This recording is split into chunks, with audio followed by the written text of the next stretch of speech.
Hello and welcome back to the Q&A. So today I've got a whole bunch of interesting questions that are mainly based on the design of the game. It should be pretty fun, but before I get onto them, if you do have any questions or anything like that, leave them down in the comments. I'll add them to my list of questions and we'll get to them eventually. So first of all, I've got one here from Doxy66, who asked, do capital cities matter anymore? And followed the question up by saying that now that we have garrisons, and if garrisons carry over to the next expansion in some form, is it likely that Blizzard will actually invest the resources in creating a big new capital city like Dalaran, when everyone's just going to be busy AFKing in their garrison? A very, very good point. And I've got to say that first of all, I'll just put out my personal opinion here. I do prefer the idea of a really cool capital city to a garrison. I played the game back when Shattrath City was a thing, and as a new player in the Burning Crusade, just hitting 70 and going to Shattrath and seeing all that was really cool. And then the expansion where I really got into raiding and a lot of that top-end stuff was an expansion where I spent a lot of my time hanging out in Dalaran. It was Wrath. And I've got great memories of both of those places.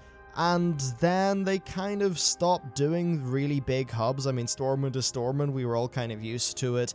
The Shrine was functionally quite good, it did all the stuff that you needed it to do, but I suppose it just didn't have that grand scale of being a city. That said, some of the artwork was really gorgeous, so thumbs up Shrine. And then you move on to the Ashran bases. I think the Ashran bases are actually as good as they could have been considering what they are. I'm surprised they managed to polish them up that well, and I think genuinely they do look pretty nifty, so that's nice.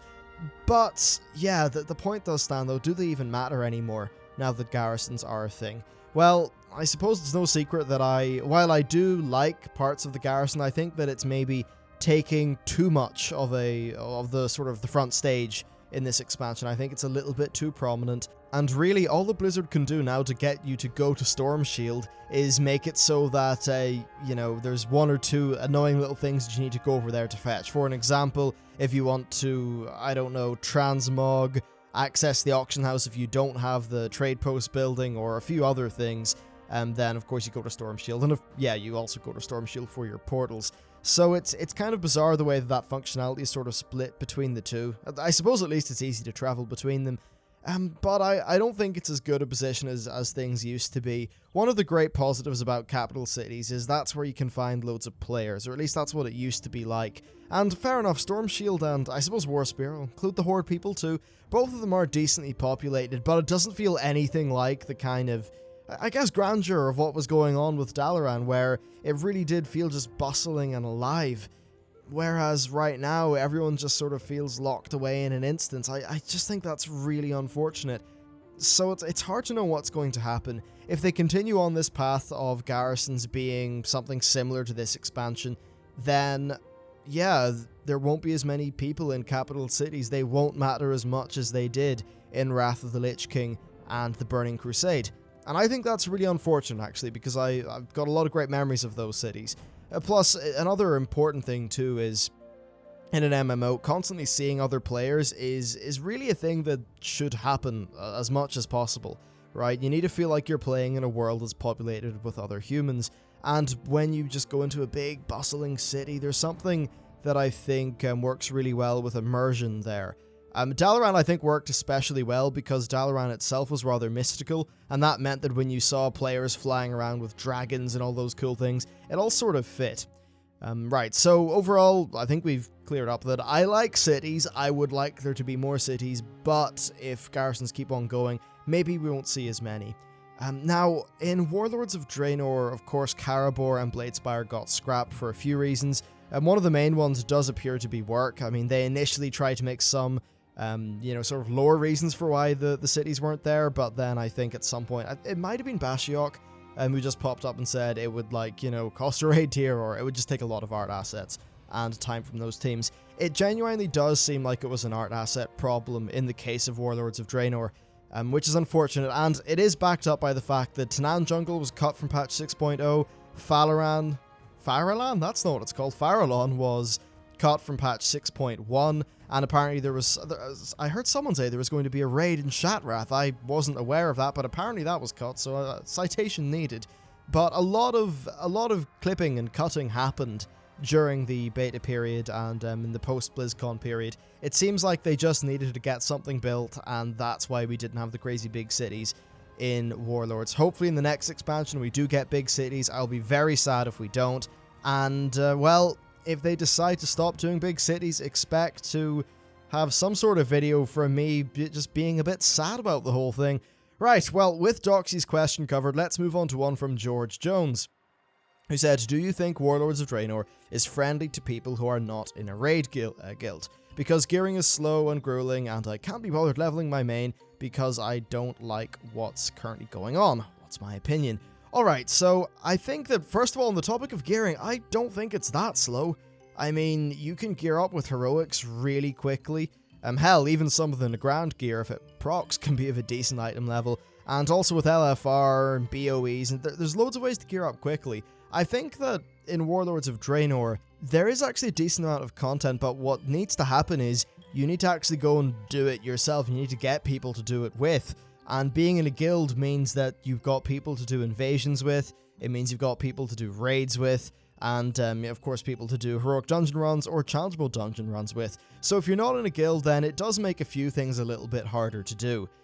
Certainly I'd say that a lot of the people who are just playing completely ungilded in Mists of Pandaria might be feeling the pinch a little bit harder here, and if you are in that position, I recommend searching for a guild because it will hopefully give you access to a lot of really good content, because there is a lot of stuff there.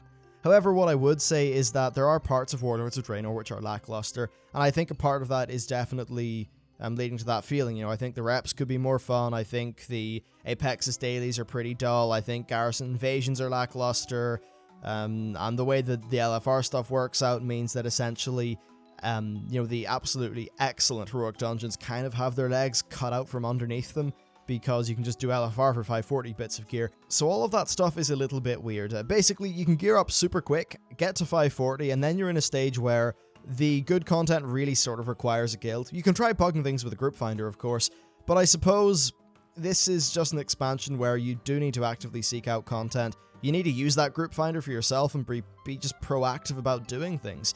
Getting into raids is not that hard. I mean, sure, you're going to get people who ask for 1 million achievements and things like that, but you will be able to find some sort of group at some stage anyway, and now that Blizzard have provided tools, you'll be able to get into raids and all that stuff. So I'd say that Warlords of Draenor is just as friendly to ungilded people, providing they are willing to actively find a pug. However, if you're not actively willing to find a pug or seek out other players, then yeah, you might have a lackluster experience. Overall, I'd just say get a guild. It's a good thing to do, and certainly I don't know if I'd still be playing the game if I didn't have the excellent guild that I found back at the, well, it wasn't at the start of Wrath, I think it was at the end of Ulduar that I found my guild.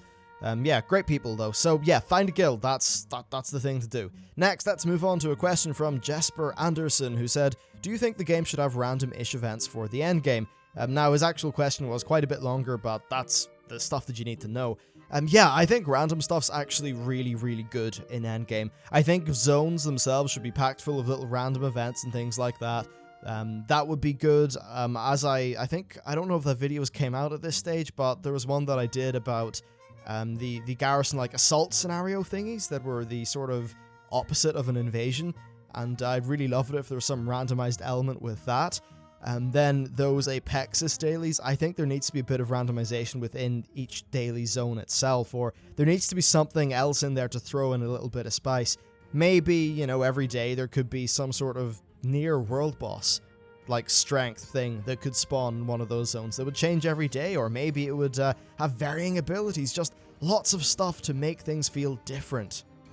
Now, and also just in terms of things being random, so essentially just random events for zones in general. Maybe, you know, in Gorgrond you could have, say, an Iron Horde patrol has been seen in an area, and then every player in the zone will be like, oh shit, let's go to this area and shut down that Iron Horde patrol. And then maybe you get a strongbox containing some cool stuff at the end. Little events like that that match the flavor of the zone that just pop up from time to time. Of course, there probably would have to be measures to prevent people from farming them, etc, but that could be worked out when you get down to a specific implementation. Then some random stuff for the level 100 Apexis areas, and that's, I think, actually that would go a long enough way to solving a lot of the problems. I think initially when I saw those bonus objectives in Warlords, I was really excited, but then I just sort of did them all and was like, huh, well, I guess that's that done. And even if you had some bonus objectives that would pop up from time to time that would be a little bit more interactive. Essentially, you know the Battlefield Barons stuff that was going on? If they were to do that in every zone, and just make it better, because obviously Battlefield Barons was the very rough, bare-bones first try implementation of all that. I still think the patch 5.3 was a good patch. I know that it wasn't massively popular, but I did enjoy many elements of it. I just think that a better version of that patch could go a long way to just giving people something to do when they are just idly thinking, I want to log into WoW, do some stuff, maybe I'll get a cool reward. I think the randomization of content has got a lot of potential for World of Warcraft, and it does seem like something that's really an untapped idea from Blizzard. They just haven't done it that much, so I'm really keen to see what would happen if they try to fully implement it across the world. Anyway, that's really it for me. Thanks for watching. Be sure to leave any questions or comments down in the comment section, and I will see you next time.